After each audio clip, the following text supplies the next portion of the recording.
तो गाइस कैसे हैं आप सब लोग। डार्क स्पिरिट के एपिसोड 241 के साथ हाजिर हूँ। तो लास्ट एपिसोड के एंड पे हमने देखा था प्रिंस डॉन वूजा ने अपने पवेलियन में एक पार्टी रखी होती है जहाँ पर काफी सारे दूसरे लोग भी आए होते हैं। ड्रैगन माउंटेन एम्पायर के एम्बेसडर आए होते हैं और उसके साथ साथ अनफेंग एम्पायर से 6 एनवी वहाँ पर आए होते हैं, जबकि रैंक नंबर 1 वाला एनवी वहाँ पर नहीं आया हुआ। एम्बेसडर वहाँ पर 20 साल पहले वाले 4 पावरफुल कल्टिवेटर्स के बारे में बात कर रहे होते हैं। ज़ूजू कंट्री की वो 4 फेमस कल्टिवेटर हमारे लिनफेंग की मदर और फादर भी शामिल है। तो इस एपिसोड की शुरुआत में एम्बेसडर कहते हैं, प्रिंस वूजा तुम्हारे फादर को तो मैं जानता हूँ, तुम्हारे फादर के सिर्फ 2 ही बेटे हैं, एक तुम और एक वू डाओ। मुझे लगता है कि तुम इस लिनफेंग की इतनी ज्यादा तारीफें कर रहे हो। मुझे लगता है कि लिनफेंग भी बाकी के तीनों कल्टिवेटर्स में से किसी एक का बेटा हो सकता है। प्रिंस डॉन वूजा एम्बेसडर से कहता, हाँ आपने बिल्कुल ठीक समझा है, ये उन चारों में से 2 का बेटा है। अब उनमें से एक को तो जानते हैं जो कि युई फैमिली की मैंग ही थी, जबकि दूसरा एक अननोन फैमिली बैकग्राउंड से था जो कि लिन फैमिली से था, उसका नाम लिन हाई था। तो उन दोनों की आपस में शादी और उनके बाद उनका बेटा लिनफेंग हुआ है। एम्बेसडर ये बात सुनते ही बहुत सा हैरान होते हैं और कहते हैं इसी वजह से इस लड़के को देखकर ही लगता है कि जो बहुत ज्यादा स्पेशल बच्चा है, क्योंकि इस बच्चे के पेरेंट्स बहुत बड़े जीनियस थे। वो अपने जमाने के बहुत ही पावरफुल कल्टिवेटर थे और आज भी वो लेजेंड्स की तरह याद किए जाते हैं। तो इसका मतलब यह है कि उनके कुछ ना कुछ खूबियां तो लिनफेंग में जरूर होंगी। लिनफेंग भी कल्टिवेशन के हिसाब से काफी ज्यादा स्ट्रॉन्ग होगा। जबकि वहाँ पर टियानफेंग सिटी का 6 नंबर वाला जो एनवी होता है वो कहता है, लेकिन इस लड़के के बारे में इतना भी क्या स्पेशल है, इसकी स्ट्रेंथ तो इस वक्त जानराम के 3rd लेवल पर है। जानराम के 3rd लेवल का बंदा कितना ज्यादा स्ट्रॉन्ग हो सकता है, ये तो बहुत ज्यादा कमजोर लगता है। नंबर 7 उसे कहता है, क्या तुम वाकई में श्योर हो कि जानराम के 3rd लेवल पर है। नंबर 5 उसे कहता है, हाँ मैं पक्की तरह से श्योर हूँ, ये सिर्फ और सिर्फ जानराम के 3rd लेवल पर है, क्योंकि इसकी बॉडी के अंदर से जो की पावर निकल रही है वो जानराम के 3rd लेवल की है। वाली बात सुनने के बाद रैंक नंबर 7 वाला हंसना शुरू कर देता है और बहुत ज्यादा एरोगेंटली बिहेव करते हुए कहता है, यहाँ पर ये सभी लोग इसे एक जीनियस कह रहे हैं, पर मुझे तो किसी भी एंगल से एक जीनियस दिखाई नहीं देता। लगता है कि सिर्फ और सिर्फ इसकी मदर और इसके फादर के जीनियस होने की वजह से यहाँ पर इसे इतनी ज्यादा इज्जत दी जा रही है, जबकि ये खुद एक कचरे से ज्यादा कुछ भी नहीं है। ऊपर से इस कचरे के लिए हमें यहाँ पर इतना ज्यादा इंतजार करना पड़ा, हमें यहाँ पर कितने दिनों तक इंतजार करना पड़ा है। तो लगता है कि ये लड़का खुद ही बहुत बड़ा बेशर्म है, इसे यहाँ पर हम सभी से माफी मांगनी चाहिए, सिर्फ और सिर्फ अपने पेरेंट्स के नाम पर यहाँ पर हमें इतना ज्यादा इंतजार करवा रहा था।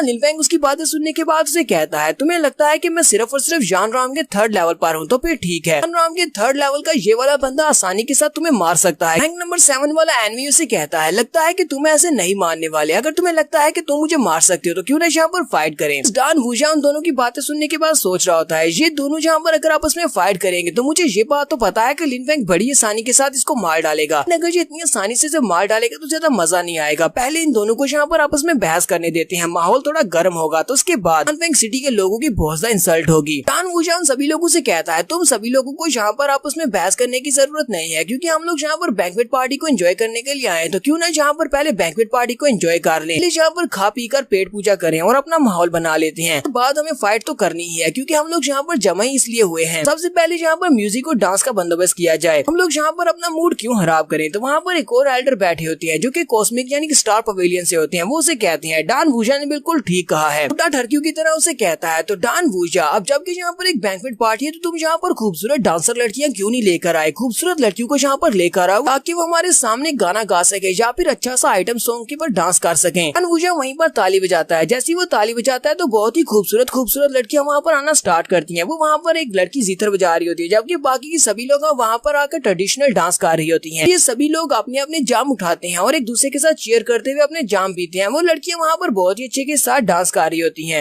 यहीं पर हमारा प्रिंस लैंगटियान बोल पड़ता है। प्रिंस लैंगटियान कहता है, ये लड़की बहुत ही अच्छा जीतर बजा रही है, लेकिन हमारी प्रिंसेस जिंजी से अच्छा नहीं बजा सकती। जीतर बजाने वाली लड़की भी काफी ज्यादा खूबसूरत है, लेकिन हमारी प्रिंसेस जिजी बहुत ज्यादा खूबसूरत है, तो ये अपनी खूबसूरती के साथ यहाँ पर जीतर बजाएगी तो मजा ही आ जाएगा। टियानफेंग एम्पायर से आए हुए एनवी नंबर 7 और एनवी नंबर 2 वो दोनों ही लाट टपकाना शुरू कर देते हैं और सोच रहे होते हैं, लगता है कि प्रिंसेस को जीतर बजाना भी आता है, तो ये यहाँ पर जीतर बजाएगी तो फिर तो मजा ही आ जाएगा। प्रिंस लैंगटियान यहाँ पर जानबूझकर ये सारी बातें कर रहे हैं। वो उनसे कहते हैं, क्या तुम लोगों को पता है प्रिंस जिंजी इस पूरे ज़ूजू कंट्री की सबसे बेस्ट जीतर बजाने वाली लड़की है, इससे पहले कोई भी यहाँ पर इतना अच्छा जीतर नहीं बजा सकती। टियानफेंग एम्पायर का 5वें नंबर वाला एनवी कहता है, अगर ऐसी बात है तो क्यों ना यहाँ पर हम लोग प्रिंसेस जिंजी से रिक्वेस्ट करें कि वो यहाँ पर हमारे सामने जीतर बजाए और साथ में हमारे सामने डांस करे। अगर ये यहाँ पर हमारे सामने मनोरंजन के लिए डांस करेगी तो हम सभी को बहुत ज्यादा मजा आएगा। प्रिंसेस जिंजी की बात सुनने के बाद आगे से बिल्कुल खामोश होती है, जबकि हमारा लिनफेंग यहाँ पर उसे टोकते हुए कहता है, तुम्हारे टियानफेंग सिटी से जितने भी लोग यहाँ पर आए हैं सभी लोग इसी तरह बहुत ज्यादा बेशर्म और एरोगेंट हैं। 5th रैंक वाला लड़का उसे कहता है, मैंने यहाँ पर कोई भी गलत बात तो नहीं की, ड्रैगन माउंटेन एम्पायर से और कॉस्मिक पवेलियन से यहाँ पर काफी सारे लोग आए हैं, अगर प्रिंसेस उन सभी के सामने डांस करेगी तो ज़ूजू कंट्री की ऑनर में इजाफा होगा। इसे यहाँ पर डांस करना चाहिए, इसकी वजह से जूजू कंट्री की ऑनर बढ़ेगी। लिन फेंग उसे कहता है मुझे तुम्हारे पास एक तलवार दिखाई दे रही है, मुझे लगता है कि तुम एक स्वर्ड कल्टीवेटर हो, क्यों ना तुम यहाँ पर अपनी तलवार को लो, अपनी तलवार के साथ यहाँ पर स्वर्ड डांस परफॉर्म करो। यहाँ पर ड्रैगन माउंटेन एम्पायर से लोग मौजूद हैं और साथ में कॉस्मिक पवेलियन के लोग भी मौजूद हैं। अगर तुम उन सभी के सामने अपनी तलवार के साथ यहाँ पर डांस करोगे तो तुम्हारे टियानफैंग एम्पायर की शान में बहुत ज्यादा इजाफा हो जाएगा। रैंक नंबर 5 वाला एनवी से कहता है मेरी तलवार डांसिंग के लिए नहीं है। लिन फेंग उसे कहता है तो फिर तुम भी अपनी बकवास बंद करो, हमारी प्रिंसेस यहाँ पर तुम सभी के लिए डांस करने के लिए तो बिल्कुल भी नहीं है। ये हमारी जूजू कंट्री की प्रिंसेस है, ये हमारी शान है, ये हमारी इज्जत है, हम यहाँ पर इसे तुम्हारे सामने नचाएंगे तो बिल्कुल भी नहीं। जैसे कल्टीवेटर्स जो कि अभी तक अपने अंडे से बाहर भी नहीं निकले और तलवार लेकर यहाँ पर बैठे हुए और रैंक नंबर 5 पर हैं और तुम्हें लगता है कि तुम लोग यहाँ पर हमारी प्रिंसेस को नचा सकते हो। अरे जैसे लोगों को तो अपने ही स्टेटस के बारे में नहीं पता। वो लड़का आगे से लिन फेंग से कहता है मैंने तलवारबाज की कल्टीवेशन को हायर लेवल्स तक अचीव किया हुआ है, तो ये पहली बार जिंदगी में किसी ने मुझे ये कहा है कि मुझे तलवारबाजी के बारे में कुछ भी नहीं पता और ऊपर से तुम यहाँ पर मुझे तलवार को लेकर स्वर्ड डांस परफॉर्म करने का कह रहे हो। तुम तो एक छोटे से कल्टीवेटर जो कि जानराम के 3rd लेवल पर है, तुम कुएं में बैठे हुए एक छोटे से मेंढक की तरह हो। मुझे लगता है कि उसका कुआं बहुत ज्यादा बड़ा है। यहाँ पर हमारा स्काई मून भी बोलता है। स्काई मून कहता है मैं भी यहाँ पर पहली बार अपनी जिंदगी में देख रहा हूँ कि कोई यहाँ पर इंपीरियल पैलेस में आया है और इंपीरियल फैमिली के सामने बैठकर इतनी रूडली बिहेव कर रहा है, उससे यहाँ पर मैनर्स के बारे में कुछ भी नहीं पता। इतनी भी तमीज नहीं है कि यहाँ पर प्रिंसेस डांस नहीं करती, बल्कि डांस के लिए यहाँ पर स्पेशल लड़कियां बुलवाई गई हैं, लेकिन फिर भी वो यहाँ पर बात कर रहा है कि प्रिंसेस उसके सामने डांस करे। कि उसे रॉयल फैमिली के बेसिक एथिक्स के बारे में कुछ भी नहीं पता। नंबर 5 वाला लड़का काफी गुस्सा हो जाता है और स्काई मून से कहता है अब मैं तुम सभी लोगों की बातों से बहुत ज्यादा पक चुका हूँ, तुम सभी लोग यहाँ पर क्या सिर्फ बातें करने वाले हो। पर जब बैंक्वेट पार्टी खत्म हो जाए उसके बाद में तुम हाई 8 ऑफिशियल्स को चैलेंज करूंगा और मैं देखूंगा कि तुम हाई 8 ऑफिशियल्स कितने ज्यादा स्ट्रांग हो। स्काई मून गुस्से के साथ उसे कहता है तुम अपनी बकवास बंद करो, तुम्हारी हिम्मत कैसे भी मेरे सामने बात करने की। अगर यहाँ पर कोई मुझसे बात कर सकता है या फिर मुझे चैलेंज कर सकता है तो तुम्हारे सारे एनवीज में से एनवी रैंक नंबर 2 है कि हमारा स्काई मून भी हाई 8 ऑफिशियल्स में से रैंक नंबर 2 पर है। रैंक नंबर 2 की तरफ इशारा करता है। नंबर 2 से कहता है तुम्हें यहाँ पर ज्यादा बेसब्रा होने की जरूरत नहीं है, अभी हमारी बारी नहीं आई। पहले यहाँ पर लिन फेंग और एनवी रैंक नंबर 7 की आपस में फाइट होना बाकी है। तो तुम्हारे लिन फेंग ने यहाँ पर हमें चैलेंज किया है, तुम्हारे लिन फेंग ने ये कहा है कि वो अपनी जानराम की 3rd लेवल की कल्टीवेशन के साथ हमारे एनवी रैंक नंबर 7 को आसानी से मार सकता है, तो हम लोग देखना चाहते हैं कि वो कैसे करेगा। रैंक नंबर 7 कहता है लिन फेंग ने यहाँ पर कहा है कि वो आसानी के साथ मुझे मार सकता है। जल्दी बैंक्वेट पार्टी के खत्म होने के बाद हम दोनों को एक दूसरे के साथ फाइट तो करनी ही है, हम लोग देख ही लेंगे कि ये कैसे मुझे मारेगा, क्यों ना हम लोग यहाँ पर आपस में एक बैट लगा लें। लिन फेंग उसे कहता हाँ क्यों नहीं, अगर तुम्हें मेरे साथ बैट लगानी है तो बैट लगा लेते हैं। मुझे ये बताओ कि तुम क्या बैट लगाना चाहते हो ना। मुझे लगता है कि यहाँ पर एनिमी रैंक नंबर 7 का जो बंदा है ये जिस तरह का ठरकी इंसान है, ये यहाँ पर यही बैट लगाएगा कि हारने के बाद जिंजी उसकी गर्लफ्रेंड बन जाए, यहाँ पे जिंजी उसके साथ शादी कर ले या फिर उसके साथ एक नाइट सोने के लिए कहेगा। तो यहीं पर हमारी एपिसोड 241 का एंड हो जाता है। एपिसोड की एक्सप्लेनेशन अच्छी लगी हो तो कमेंट करके जरूर बताइएगा। चैनल को सब्सक्राइब कर दे, वीडियो को लाइक और शेयर कर दें। शुक्रिया।